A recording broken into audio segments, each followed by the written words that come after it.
Good morning on this Wednesday, February 5th. We're already 5 days into February, and it's time for this edition of the Weather Desk. I'm meteorologist Craig Moeller, joined by Taylor Stephenson, meteorologist. We've got a lot going on today. Yeah, we do. I mean, I'm grateful that the past few days have been a little bit warmer for us, but we have weather whiplash in effect for the next couple of days. No doubt. It is going to be so chilly compared to yesterday, and we'll get into that in just a moment. You know, there's stuff going on nationally. Right. Huge rains in California. You were noticing a little something going on out in the Pacific Ocean. Yeah, we're going to talk about a pretty active volcano.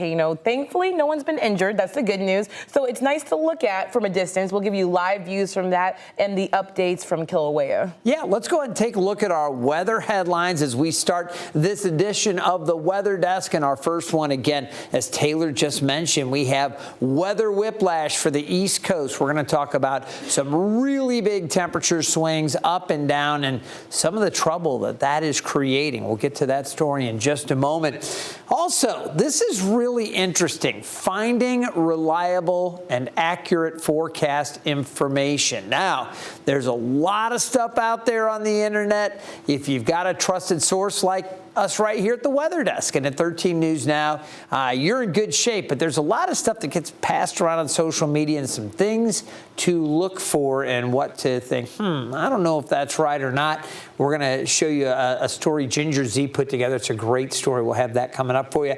And then, as we mentioned, Hawaii's Kilauea is acting up again. Taylor's been exploring that and looking into all the happenings with the volcano on the Big Island. She'll have an update with a lot more information and some more West Coast rain. San Francisco got hit with a lot. I'll show you where it's raining now and who's going to see some more along the West Coast. There's some record rainfall out in the San Francisco Bay Area. So a lot of rain with this system that is impacting the West Coast. So plenty to break down. We're going to start, though, with this weather whiplash. Now, I mentioned yesterday, all right, 74 degrees. That's how warm it was at Norfolk. That was 22 degrees above average. We're normally at 52. You can see the forecast high today. Well, we've been at 43, but through the afternoon, temperatures are going to be close to 42. So definitely a massive, massive difference with the front coming through, that wind direction now coming in from the northeast, and it has really created the chilly situation for us in Hampton Roads. It's not going to last that long. We're going to see temperatures jumping right back up again. We'll be talking about this here along the East Coast. But I wanted to point this out and start with the story here. Again, with temperatures very warm for the past couple of days and getting so warm yesterday, there are a lot of places that were so cold through the month of February that we had ice form on some of the lakes and streams, retention ponds, things like that were icing over. With the recent thaw, that can create big problems. And of course, with cold weather comes obvious dangers like hypothermia. But as you get into places with those sustained temperatures below freezing, you start seeing some of the dangers that I'm talking about with frozen lakes and other bodies of water, especially if there's a little bit of thawing. In New Jersey, that danger presented itself in West Long Branch, where a child got stranded on a frozen lake and then fell through the ice. One local police officer jumped into action to save the boy. ABC's Anthony Johnson has the story. It was a daring decision with little time to spare. Do you have rope on you? Patrolman David Brozanski went beyond the call of duty, wading into freezing cold Franklin Lake. I'll calm you for you.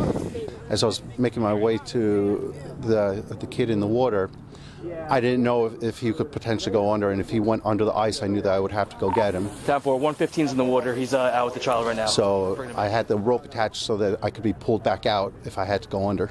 If I would have seen a kid go out there while I'm walking, I would have yelled, and I would have definitely told him, do not go out there. Due to the recent cold spell, the ice out here on Franklin Lake had been thick enough for people to play hockey and go ice skating. But now it is paper thin. You could see the dark. It wasn't the white ice. You could see where there were spots where you would just fall right in. Every step had its own peril. The murky water varies in depth from 4 to 7 feet. The child said he tried to cross the lake as a shortcut home. Take a seat. County one. That was ill-advised. When he was pulled out, he was dealing with hypothermia. I think I'll be fine. I don't want to get in trouble. No, you're not in trouble at all. Is this still around him? No. We're here to help you. Luckily, Officer Brozanski is trained in water rescue and did not hesitate to act. We are very thankful for Officer Brozanski and his training and experience. It was also a team effort with the patrol division assisting Officer Brozanski as he entered the water. I feel it was my job. I would have gone in no matter what for anyone, whether I was working or not working. Good job, Dave. To me, it's just another day. In West Long Branch, New Jersey, Anthony Johnson, Channel 7 Eyewitness News. It just breaks your heart. You hear the little boy saying, I don't want to be in trouble. The officer said, no, you're not in trouble at all. We're here to help. Very scary, but thank goodness everybody's okay there. Now, I'm going to talk to you a little bit about the temperatures and what's going on right now. Look at how cold it is. Billings, Bismarck, Minneapolis, temperatures there, single digits below zero, 3 degrees below in Billings, Montana, 20 in Omaha, 26 in Chicago.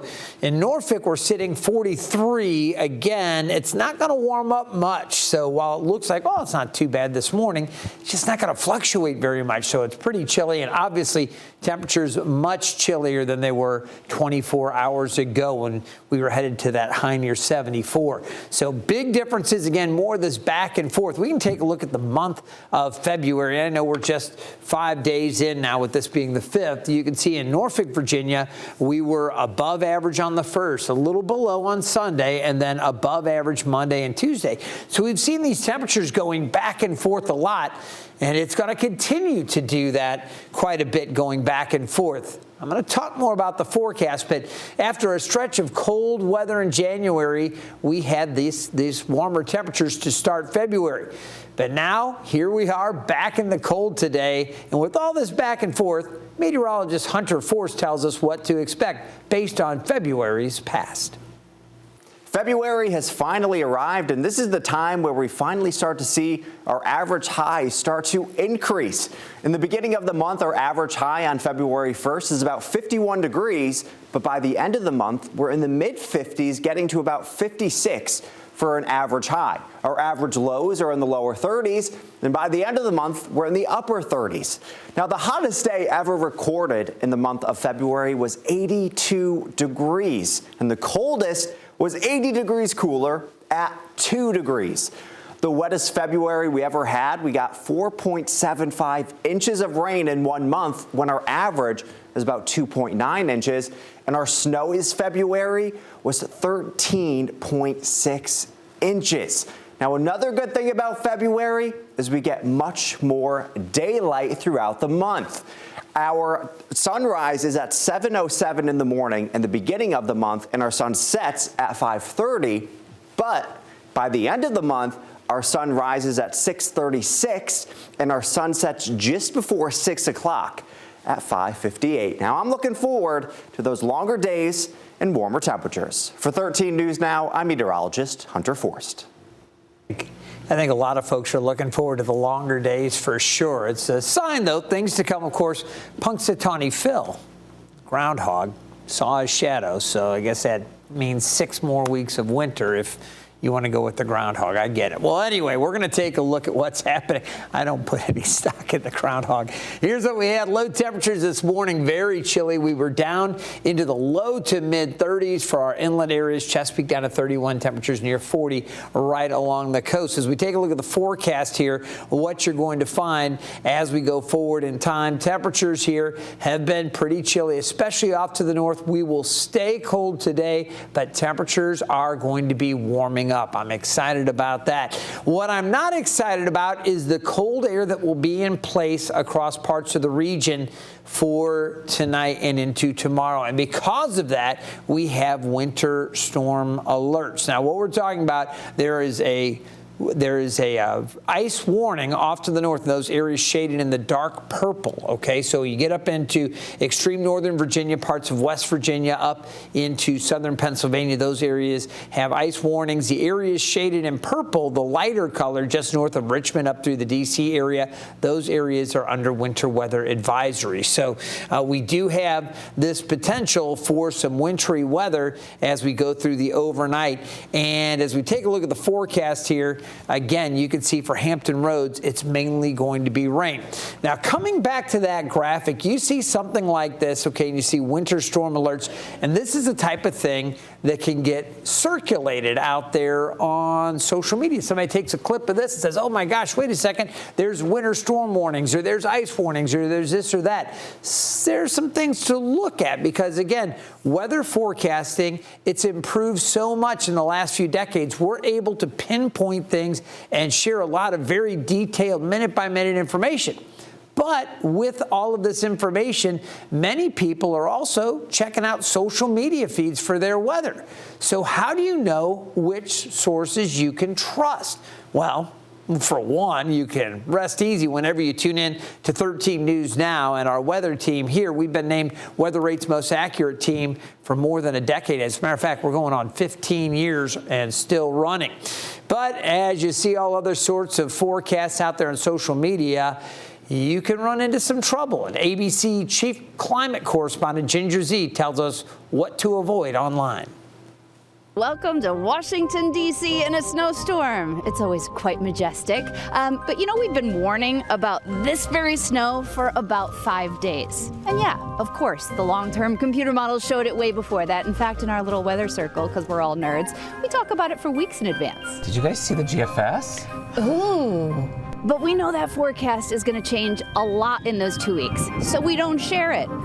Although, I mean, given the people doing this here, they wanted to know they could cross-country ski in DC, so we can look at the pattern far out, but we're not going to give specifics. Unfortunately, social media has given the ability to every Tom, Dick, and Harry that think they know weather.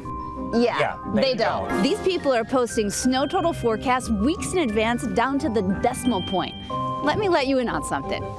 Seriously, that's always going to be wrong. Like, that's not how forecasting works. And this nonsense is making good forecasts from great meteorologists look bad. Come on. Come on. My mentor, James Spann, just had this happen. So he's in Birmingham, Alabama, and there was some dude on TikTok that was getting 9 million views. 9 million views, like I can't even get 1 million views unless it's a sloth or an elephant. Those went kind of well. But anyway, he had 9 million views on this post 2 weeks before this storm saying that the southeast was gonna get interesting, alluding to some big snowstorm.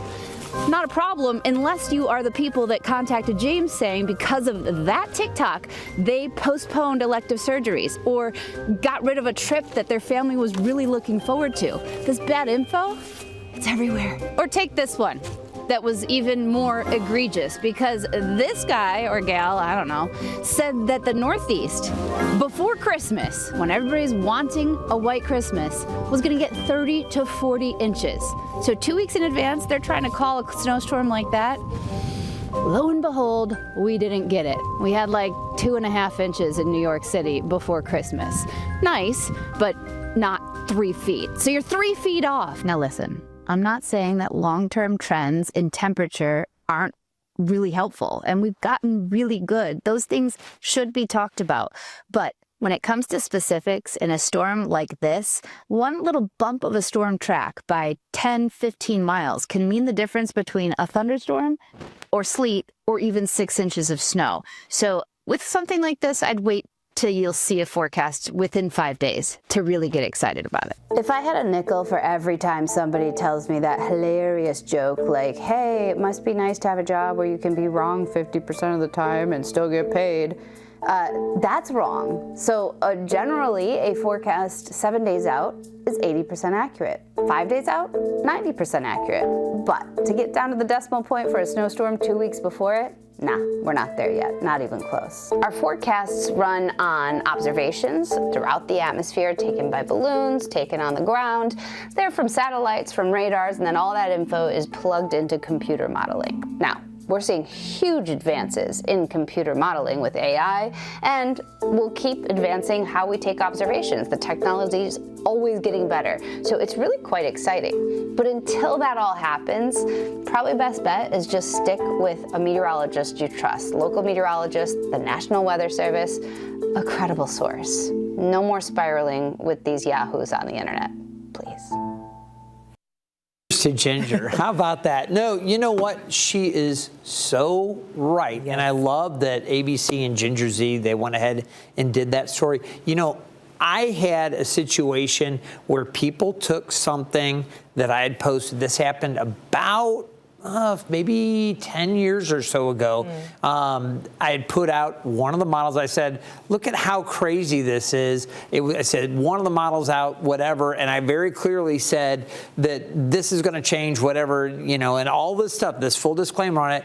Somebody copied and pasted, and all of a sudden it was getting circulated. Well, if Craig said it's going to snow this much, and I was like, I never said it. So it does happen. It's like people misquote, and we have to be super guarded as to what we put out there so people don't run with the wrong message. I found like this really funny term to call these people who are not degreed, don't have this training, social mediaologists. There you go. So it's like they think they know what they're talking about. A lot of times they take one specific model that blows it out of proportion usually, and then they go for or fits their agenda. Maybe they're super hyped on it. Yeah. But what I will tell you, there's two different things in play. There are people that are weather enthusiasts, and we love weather enthusiasts, people that are just crazy about the weather and want to know as much.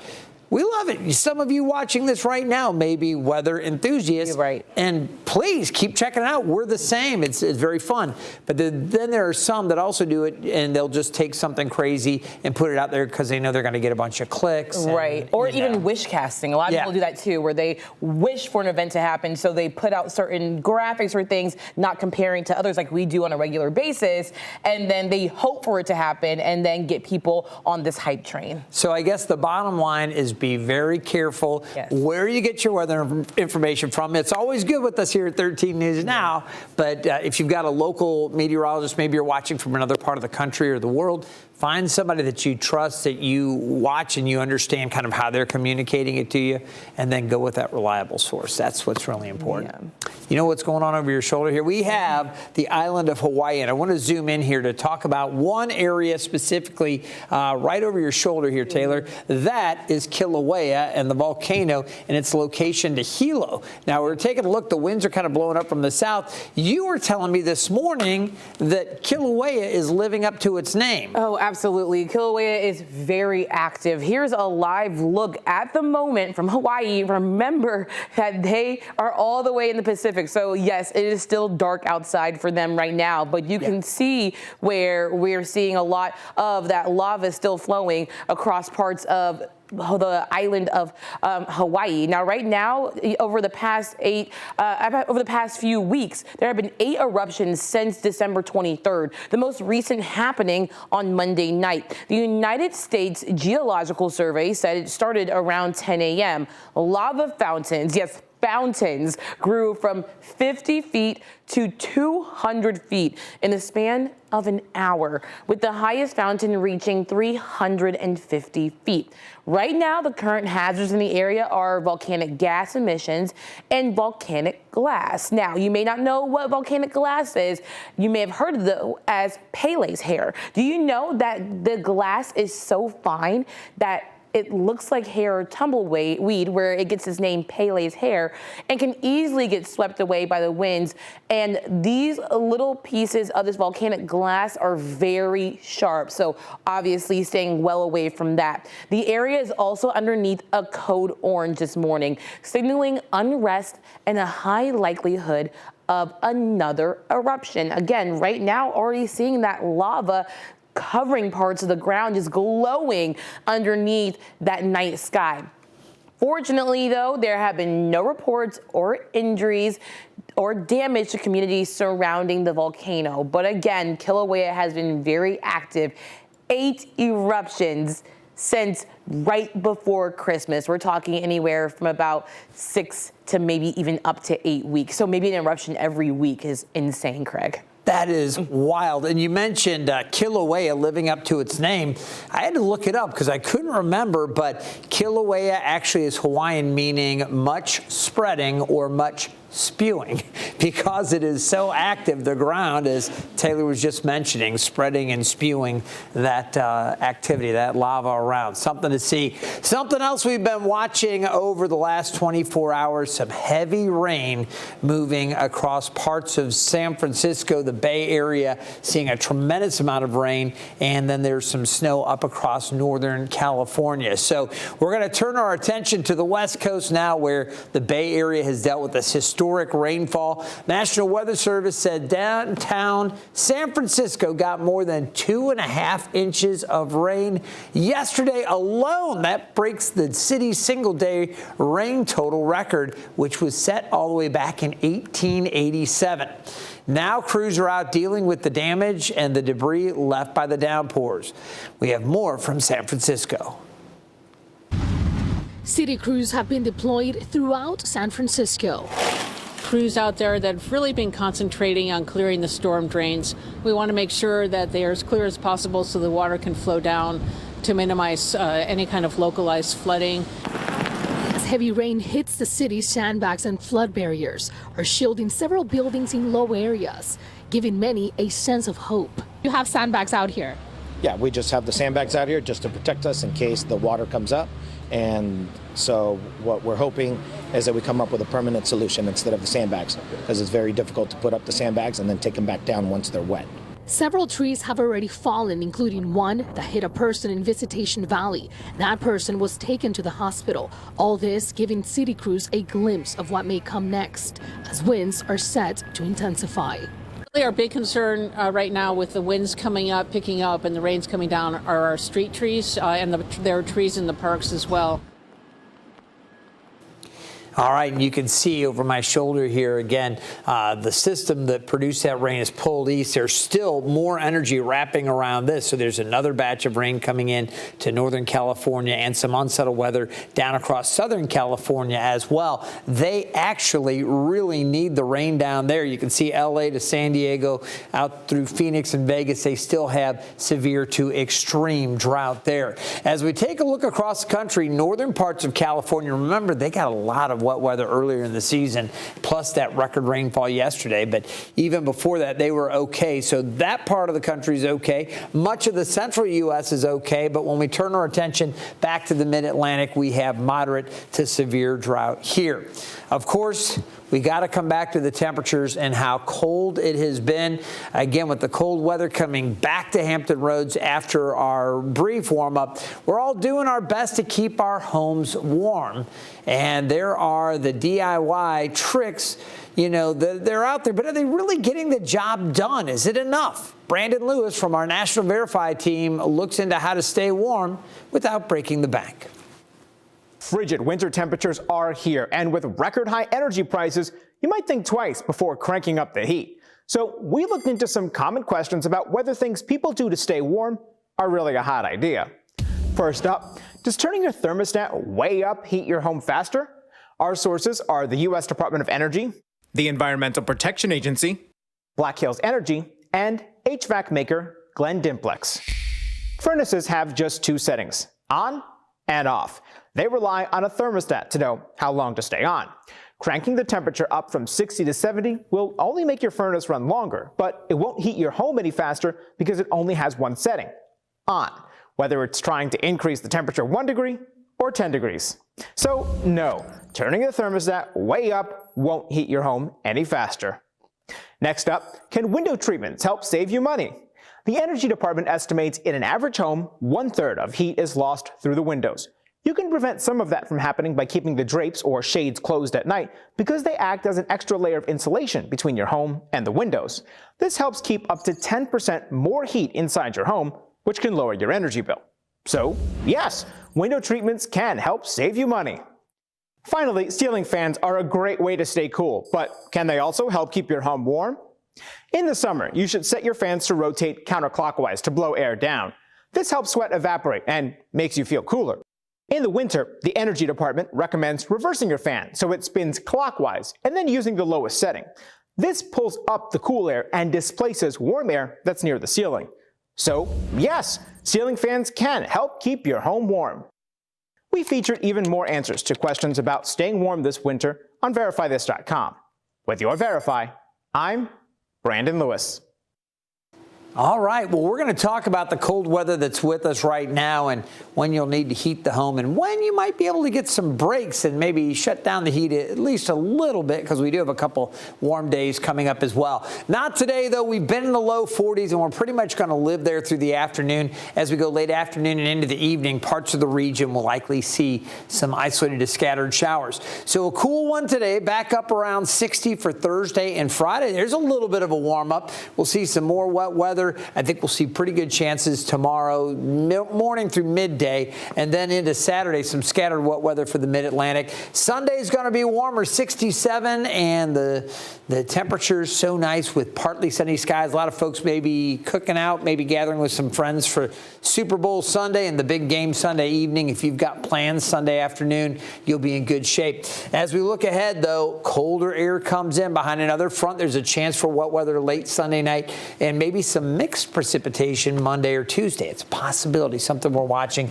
Temperatures then hanging out a little bit below average, but beyond that, as we look ahead over that February 13th through February 19th time period, above normal conditions for the southeast are expected. We're also looking for warmer than normal conditions along the southern tier. It's likely going to be below normal up to the north along the northern tier of the U.S. from Minnesota and the Arrowhead, parts of Wisconsin there, all the way across North Dakota and much of Montana. The cooler readings all the way out through the Pacific Northwest, and even slightly below average temperatures expected down through central and southern California. So that's where it's going to be colder. Again, here and down to the south should be above normal. All right, we're going to take a look at the forecast in more detail. And I mentioned the chances for some showers here. We could see a little bit of that stuff trying to pop up, maybe a little bit of light mix off to the north, and then just rain showers around here. Temperatures are expected to stay above freezing. Again, up around Tappahannock or Chincoteague, there could be a few wet snowflakes in the mix, but rain showers here in Hampton Roads later this afternoon. And then tonight, certainly a possibility of some isolated and scattered showers. Now, early Thursday, some showers off to the north. I expect to deal with a batch of rain rolling through our area as we go through the mid to late morning and into the early afternoon. We'll see that pushing through, some rain lingering down across northeast North Carolina, down around the Albemarle Sound. After that, we're going to see some clearing late Thursday, and then Friday looks really good. I expect skies to be partly sunny, very low risk of a couple passing showers very early Friday. Most of Friday looks great. Look at that. Temperatures warming back up close to 60 on Friday. And we're going to do it again there Friday with the partly sunny skies. Should be a very, very pleasant afternoon. Now into the weekend, Saturday, we're eventually going to see more clouds and chances for showers. So temperatures today, as I mentioned, lower 40s, low to mid 40s across the south side, slightly warmer down to the south, little cooler to the north. Newport News, Williamsburg staying around 43, low 40s for the eastern shore, and then down across North Carolina, upper 40s from Kilauea Hills to Manio. We have upper 40s for those inland areas as well.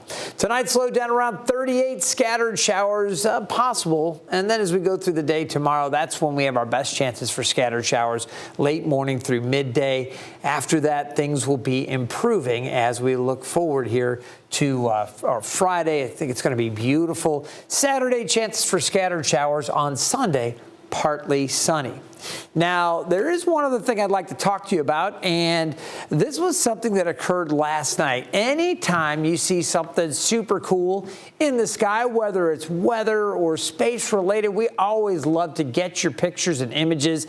Last night, if you looked up, you might have seen a sight like this. This is video sent in from one of our viewers in Kempsville, Virginia, showing not a comet. It looks a little bit like a comet. It's actually the SpaceX Falcon 9 rocket launching into space. Here's another look from Chesapeake. That one occurred around 6:15.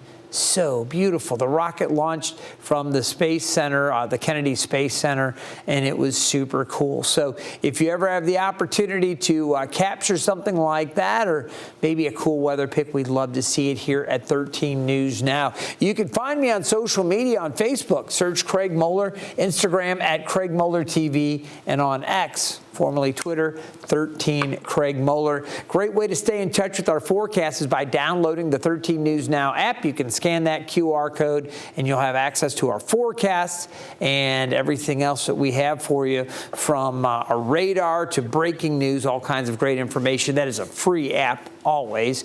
And again, it puts you in touch with our entire team here at 13 News Now. I want to thank you for joining me today for this edition of the Weather Desk, and thank my colleague Taylor Stephenson for her talk about what's going on with Kilauea. Always a lot to talk about in the world of weather, and we're doing it every single weekday morning at 9 o'clock. Right here from 13 News Now studios in Southeast Virginia. Hopefully you've enjoyed this edition of the Weather Desk. We'll see you next time.